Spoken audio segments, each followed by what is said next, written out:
Hey guys, Pete here. Today I'm going to put out a video I've been researching for a while on the Isle of Faces and the Green Men. I'm going to look at all the stuff we know from the books and then think about what that might mean for the rest of the story. Talked about the Isle of Faces recently in a couple different videos, including the one on Bran and his purpose, and in my Tourney at Harrenhal video part 2 where I talked about Howland Reed's time that he spent here before he went on to the tournament. If you're not sure what the Isle of Faces is, it's a sacred island in the middle of the lake called the God's Eye. It's located in the southeastern Riverlands. It's one of the few known locations of weirwoods in the south of Westeros, with most others having been cut down and burned. On the map you can see it's sort of in the middle of everything. In that way it's kind of a rare magical place, since the average Westerosi lives in a world where magic is pretty much forgotten, or just the stuff of myth and legend.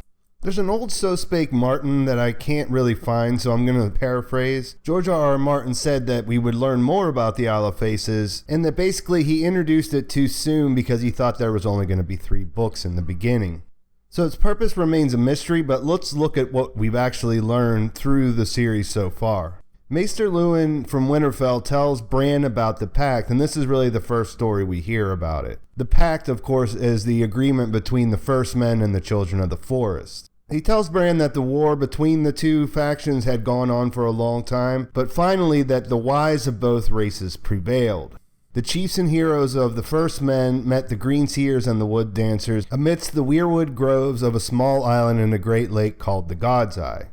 In this pact, the men got most of the land, except for the deep woods, and they promised that they wouldn't cut down any more weirwood trees. Maester Luwin tells Bran, so the gods might bear witness to the signing, every tree on the island was given a face, and afterward, the sacred order of green men was formed to keep watch over the Isle of Faces. So this is the origin story. And one of the things that's really interesting about it is it's called the Order of the Green Men, not the Order of Green Children or something comparable to that. Sacred sounds like it means that it's sacred to both the First Men and the Children. Order makes it sound like it's an organization, and as mentioned, it's the Order of Green Men, not Green Children. So without any other information to go on, I'm going to assume that they were called men on purpose because they are men. Beyond Maester Luwin, we have 2 other sources for information about the Isle of Faces inhabitants, the Order of the Green Men. According to Old Nan, the Green Men sometimes have antlers. She also says that the Green Men are the guardians of the Isle, that they ride on elks, have dark green skin and leaves instead of hair. None of what Old Nan says about them and their appearance is confirmed by anyone else, and actually our third source of information, Maester Yandel, tells us in the World of Ice and Fire that it's probably not true. He tells us that some children may be living on the Isle with the Green Men, but he's not sure, and really they're not sure if there's any Green Men still left there anyways. As mentioned, he says that they're probably not going around with horns or riding elks, so they're probably more like real men. Although that doesn't really rule out the idea that they might be some sort of hybrid. The most interesting tidbit from Maester Yandel tells us why people don't really go there. He tells of an occasional account of some foolhardy young riverlord taking a boat to the isle and catching sight of them before winds rise up or a flock of ravens drives them away. So we know that occasionally people try to visit the Isle of Faces, but none of them ever actually make it there. In fact, there's only really 2 people that we know of that have gone there in recent times.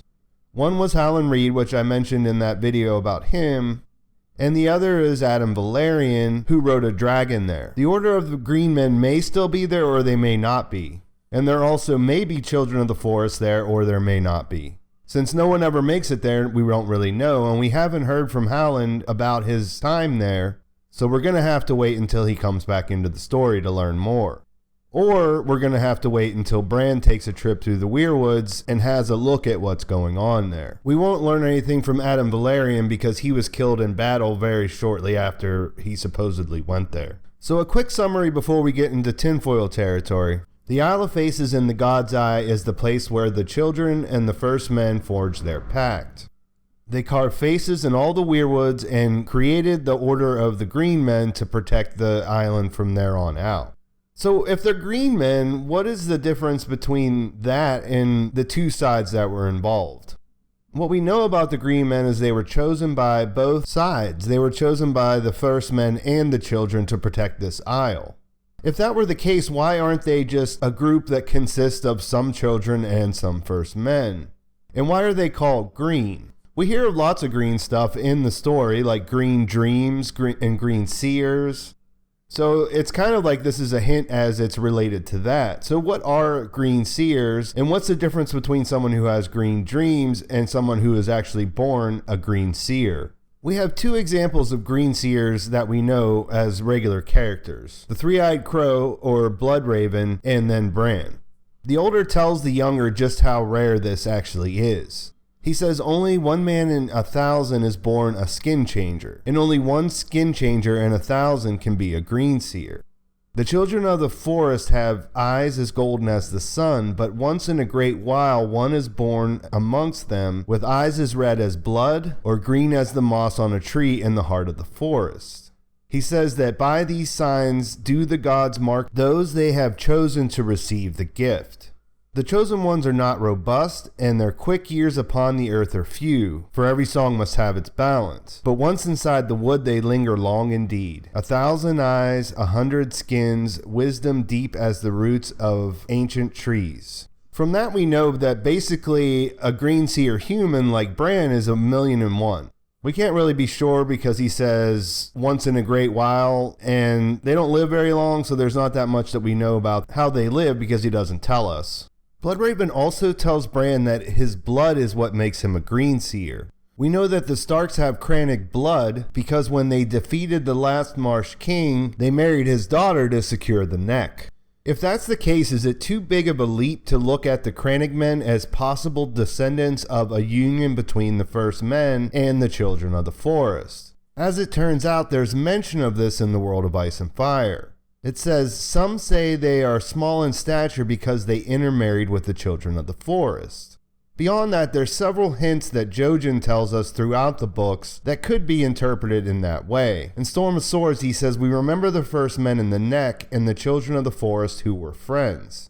By saying that, he's basically saying that the Crannic men are not the same as the First Men, and also that they're not the same as the Children of the Forest, but he implies that that those two people were actually friends. So there could definitely be a connection that they had intermarried, and what was the result was what we know now as the Crannic men. We know from Mira's story that the Crannic men have their own magic, and while it's not necessarily as powerful as the children's magic, it's very similar in some of the things that they do. We also know that Jojen, who's a Crannic man, has green dreams, and that his father Halland actually talked with the trees. His father Halland, who incidentally is the only person we know of in recent times that's actually been to the Isle of Faces. So to avoid rambling on here, just think about that. Through the Stark's marriage to the Crannic, Bran may have inherited some of the Children of the Forest's blood. And that's not even what's important, because even if that's not what made him a green seer, he still is a green seer. What I think is important is if you look back, if the Crannic men are the offspring of a union between the First Men and the Children of the Forest, then it's pretty likely that the green men that they're talking about are actually just the Crannic men, and maybe they're the Crannic men who are the green seers of the bunch. So is any of this important for anything that's going on right now? I mean, I don't think George R.R. Martin would have said that we'd learn more about these, Order of Green Men at the Isle of Faces if we weren't going to. So it is important in that sense. But I think what's also important in the immediate future is that one of the theories that's been around for a long time is that perhaps Lyanna Stark and Rhaegar Targaryen were wed at the Isle of Faces. And I think the way the story's headed, we'll probably see that event through the weirwood trees as Bran goes looking. But as I mentioned in my Halland Reed video, I think he's more important than just playing a part in finding out about Jon's true parentage. So if he has a blood connection to the Children of the Forest, this could actually really be important once the War for the Dawn is on. I mean, it's not impossible for Bran to communicate with the Children of the Forest or anything like that, but Halland could be that legitimizing connection to get everyone else to go along with what's got to happen in order to actually defeat the White Walkers. Like I said, it's a bit tinfoily, but it's fun to think about. And like I said, I really don't think that this island is there for no reason. I mean, it's right there in the middle of the map. One of the most important pacts that we know of throughout time happened there, and it's just sitting there waiting to be discovered by someone.